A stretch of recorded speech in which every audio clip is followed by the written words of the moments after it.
Hello and welcome to my top 10 picks of 2017. It was extremely hard picking just 10 films that were my favorite because 2017 was an amazing year for films in general. So let's get into it and start with my number 10. All right, so number 10 is Good Time. Good Time is a drama crime film and has an amazing performance from Robert Pattinson.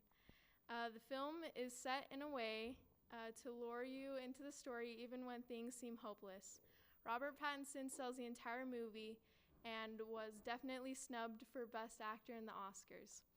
Next, for number 9, is Logan Lucky. It's directed by Steven Soderbergh and it stars Channing Tatum, Adam Driver, and Daniel Craig. The movie is about an attempt to steal money from the Charlotte Motor Speedway in North Carolina. The action is vast, the humor is almost transcendent, and the screenplay is genius. Daniel Craig is so hilarious and perfect in this movie that Logan Lucky wouldn't have been on this list if it weren't for him. Next is War for the Planet of the Apes. I actually had really low expectations for this movie because it seemed like an ordinary blockbuster. But the movie is so beautiful and has strong themes about humanity, which I never would have suspected from a movie with the word war in the title. The CGI looked flawless, and as always, Andy Serkis pulls off an amazing performance, which, in my opinion, was also snubbed for an Oscar nomination. Number 7 is Logan. Logan was another movie I had sort of low expectations for. I was losing faith in Marvel, but Logan turned out to be the best Marvel movie I've seen yet. Hugh Jackman gives his absolute best performance as Wolverine, as well as Sir Patrick Harris as Professor X. The action wasn't clustered and it felt real, which made the film so much more enjoyable. Number 6 is It Comes at Night.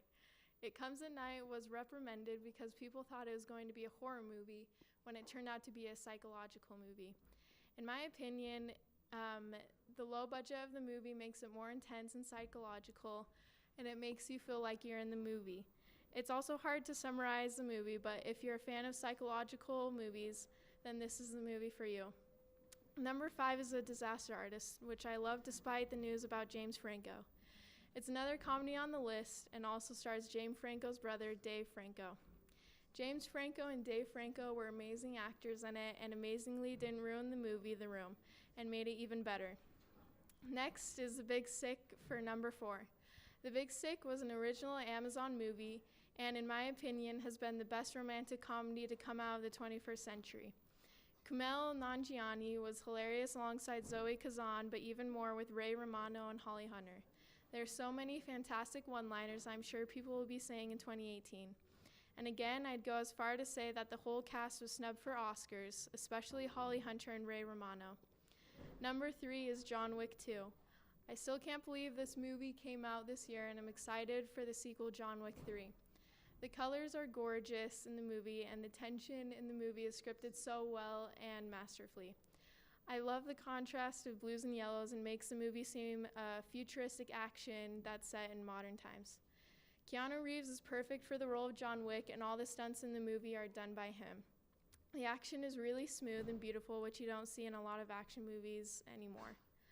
All right, now we're at my number 2 favorite film, which is 3 Billboards Outside Ebbing, Missouri. Frances McDormand and Sam Rockwell gave one of the best performances of the year in 3 Billboards. They're surprisingly funny and real, and they play off of each other really well. The script was a different type of dark comedy and felt like a whole different genre.